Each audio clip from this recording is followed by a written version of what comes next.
Hello, this is Kohsuke from Launchable. Today I wanted to talk about navigating the fire hose of the test failures. So let me start by introducing myself. I'm Kohsuke. I'm probably best known as a guy who created Jenkins. Hopefully some of you are using that software. For the past 3 years, I've been doing another startup called Launchable, in which I'm continuing my passion for the developer productivity.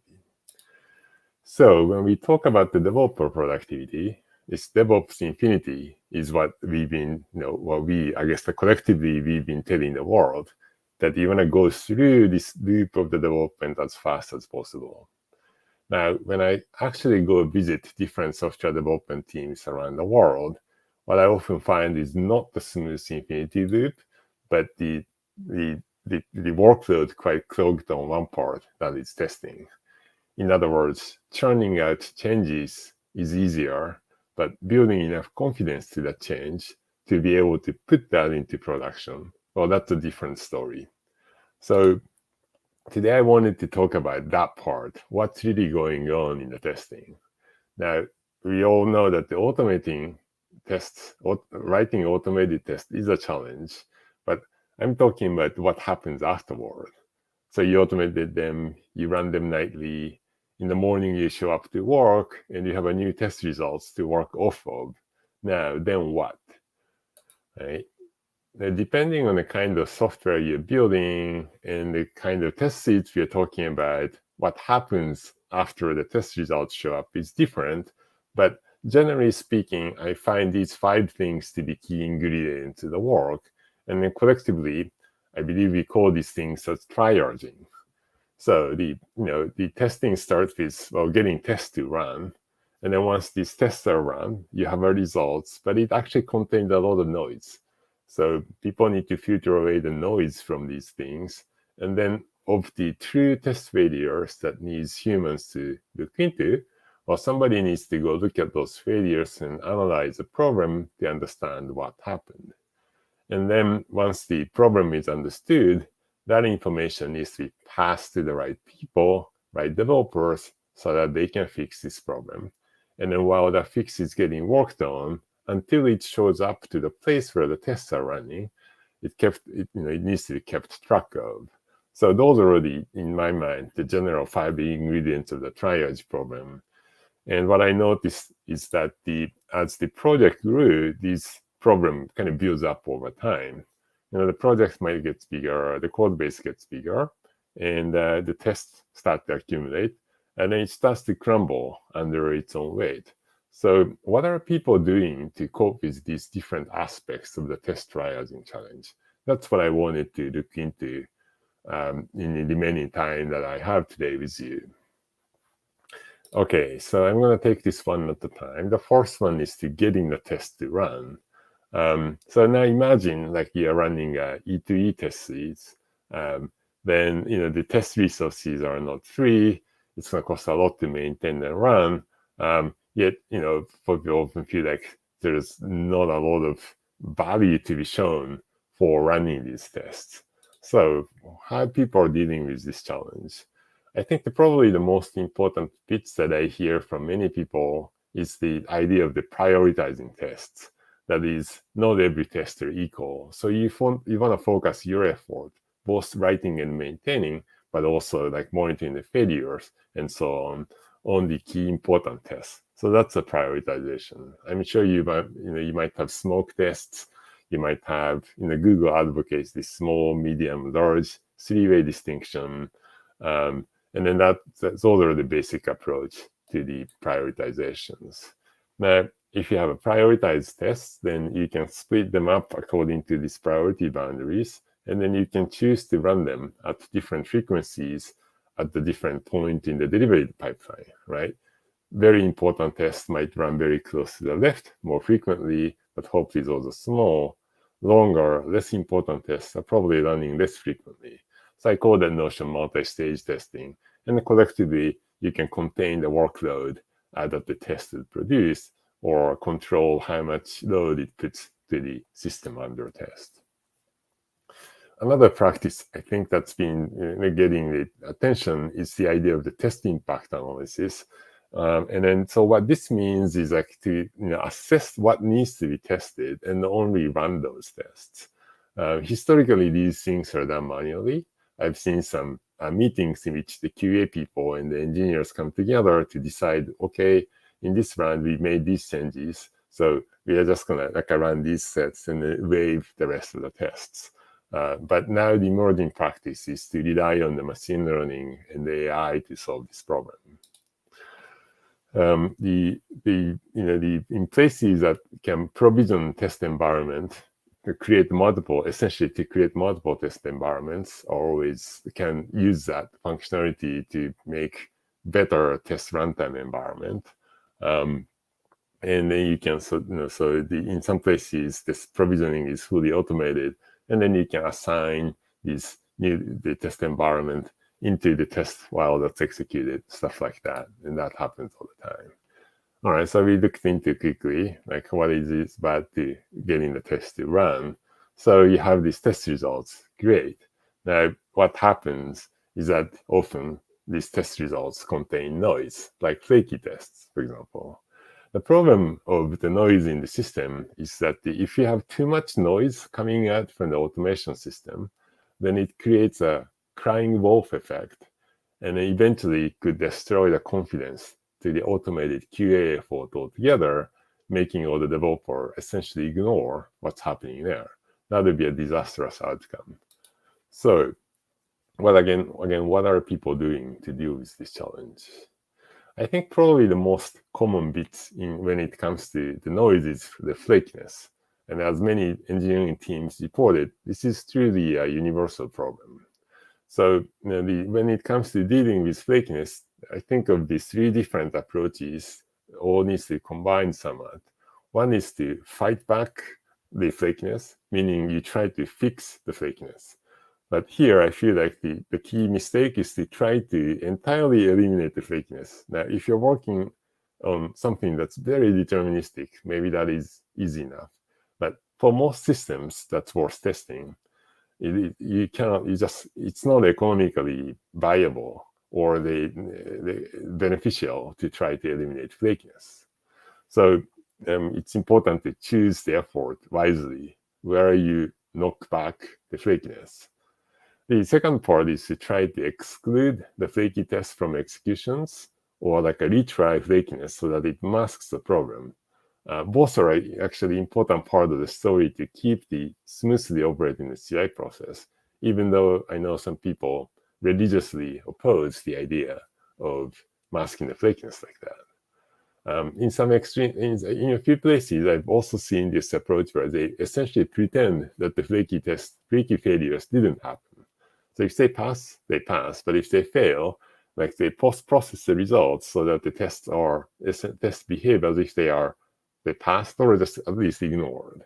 So the intention there is to create a soft failure effect. I find that interesting. I think another key important idea to filter away the noise is to snooze the known failure.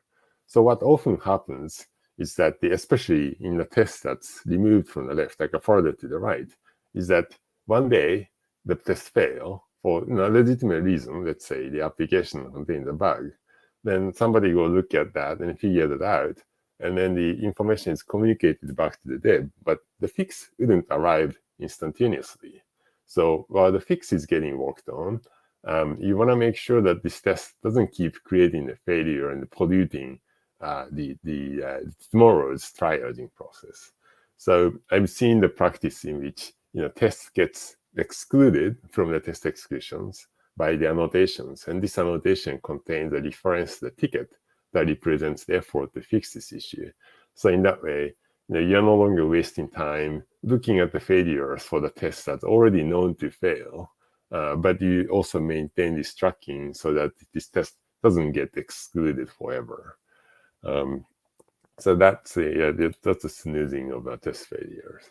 Okay, so you filter away all the noise. Now you have a list of failures that are important enough that the people need to look into. Now you have to analyze the problem to figure out what's going on.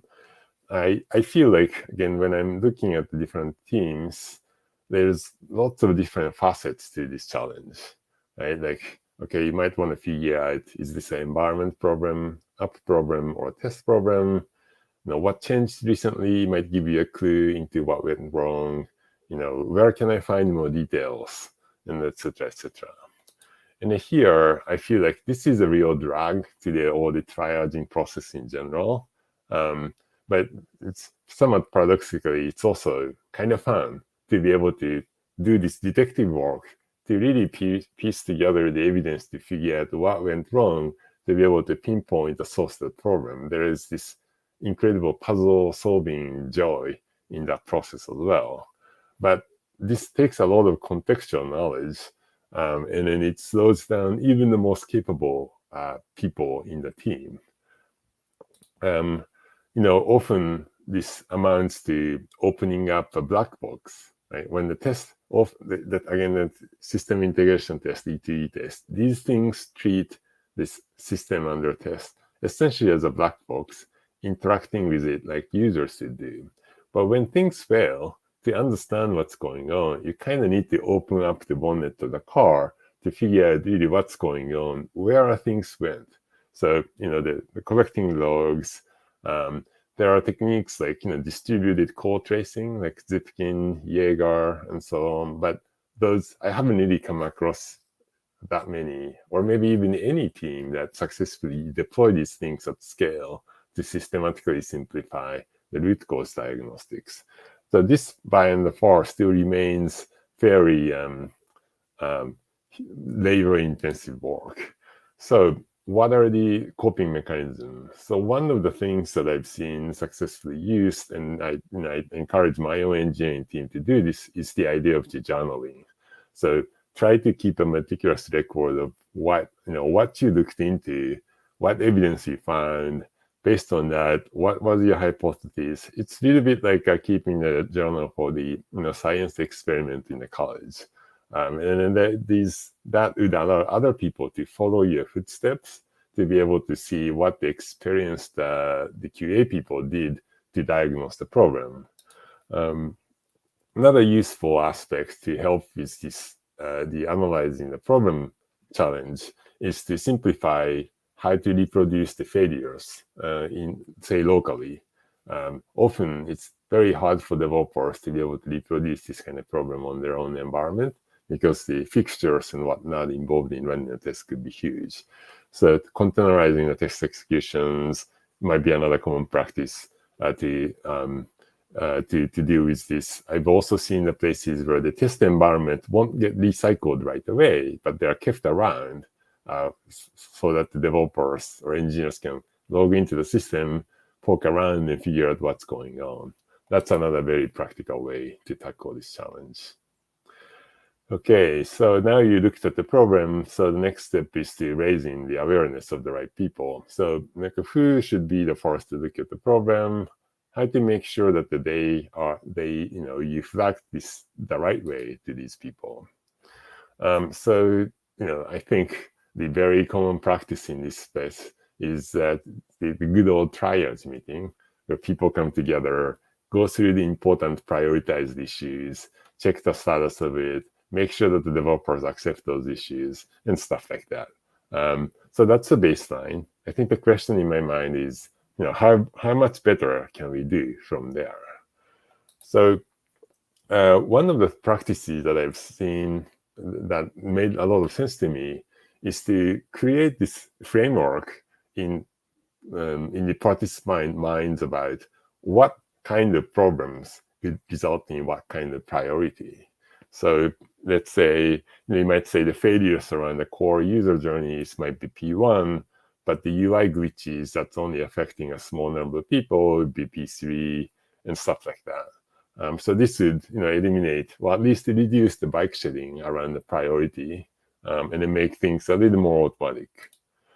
Another successful, easy process technique is to come up with a clear handover process. Now, if the team is small, then it's implicit and it's all fine. But if you're a large product with lots of component teams, often what ends up happening is that the different teams have different ways of receiving escalations depending on the priority of the issues. So as a QA team, you often do not get to dictate how that happens, but at least you can ask the team to clearly maintain how they want to be communicated about issues and at the different priority level. So that, I think, is a very good practice to adopt. And the final bits of the triaging challenge is the tracking the fix. So, the making sure that the fix, when the fix to the problem arrives, and go from there. So I think that one of the key practice here is to bake the commit hash of the source code into the binary that it produces. And most programming languages have a place to do these kind of things. And then another thing, practice that goes along with it is to make sure that the ticket IDs are referenced in the commit log. So this is usually just a convention in the commit messages, right? Now, if you have those two things, that creates a reliable trail of auditability. You can precisely tell what system is being tested, and you can tell what commits are in, what fixes to what tickets are in that source code. So that allows you to say, oh, in this round of testing, we are now testing these tickets. Therefore, we expect this problem to be now fixed. And then remember the annotation to the source code I said earlier. So you can automate to a significant degree to ensure that the fix that you know precisely what has changed, and then precisely what's supposed to happen as expected behavior. Anyway, so in conclusion, my point is that the automating test is just half of the story, and that when the test results are in, now your real work for humans begin, which is all the triaging work.